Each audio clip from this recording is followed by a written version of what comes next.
Hey hi everyone, welcome to our new mini blog. আমি বৃষ্টি চলে এসেছি আরও একটা মিনি ব্লগ নিয়ে। আগের মিনি ব্লগে তোমরা সবাই দেখেছিলে যে আগের দিন রাতে আমরা কি করেছিলাম। আগের দিন রাতে রাত 12:30টার সময় স্নান করে ঘুমানো, তারপরের দিন সকালবেলা আবার তাড়াতাড়ি ওঠা, সবটাই ছিল অনেক কষ্টের। কিন্তু আবার দেরি করে ঘুম থেকে উঠলে যে এগুলো সব মিস করে যেতাম, তাই আর দেরি করিনি। সকাল সকাল ঘুম থেকে উঠাই এই অনুষ্ঠানের এখানে চলে আসলাম। আমাকে বলতো সবার বাড়ি থেকে বটিগুলো নিয়ে আসতে। আমি তো প্রিয়াকে ফোন করে বলে দিয়েছিলাম যে তোদের বাড়ি থেকে বটিটা নিয়ে আয়, আর আমি পিঙ্কিদের বাড়ি যাচ্ছি। ওদের বাড়ি থেকে বটি নিয়ে আবার আশেপাশে দু একজনের বাড়ি ঢুকে বটিগুলো নিতে হবে। আমি কিন্তু বটিগুলো না বলে নিচ্ছি না, যাদের যাদের বাড়ি থেকে বটিগুলো নিচ্ছি তারা সবাই অনুষ্ঠানের ওখানে বসে আছে। এই 3-4 দিন অনেক রোদে ঘোরা হচ্ছে, কষ্ট করলেও মজা হচ্ছে, কারণ এই কটা দিনই আমরা পাড়ার সবাই একসাথে হতে পারছি।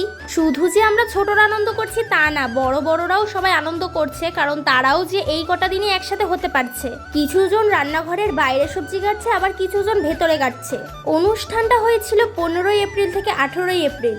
আজ ছিল মেন অনুষ্ঠানের দিন, মানে 16ই এপ্রিল। আমাদের যেটুকু কাজ দিয়েছিল সেটুকু আমরা কমপ্লিট করে এখানে বসে সবাই গল্প করছি। আজ সকাল থেকে যা গরম পড়েছিল, দুপুরবেলা অবশ্য যদি আবার একটু মেঘ করেছিল, সবাই ভেবেছিল বৃষ্টি হবে। বৃষ্টি তো হয়নি, উল্টে আরো এই 3-4 দিন ধরে প্রচন্ড গরম পড়েছিল। বর্ষা আর আমি ওখানে দাঁড়িয়ে আলোচনা করছিলাম যে খালের পাড়ে সবাই এত ভিড় কেন করেছে, এত লোক কেন। পরে বুঝলাম ওখানে একটা হাঁস মারা গেছে। হাঁসটা আসলে জলে বসে স্ট্রোক করেছে।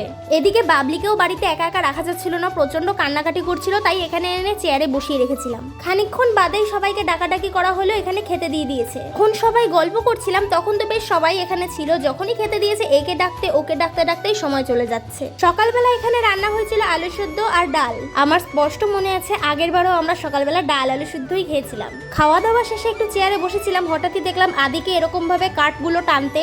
ছোট হলে কি হবে, কাজের প্রতি প্রচন্ড আগ্রহ আছে ওর। শুধু এই কাঠ টানা দেখে বলছি না, ও প্রত্যেকটা কাজই এরকম ভাবে নিজের থেকে করে। রান্নার এই জায়গাটা এসে দেখছি প্রিয়াকে বসিয়ে দিয়েছে মশলা করতে, আর বাবা কাকা ওখানে সবাই মিলে করছে ভাত রাখার জায়গা।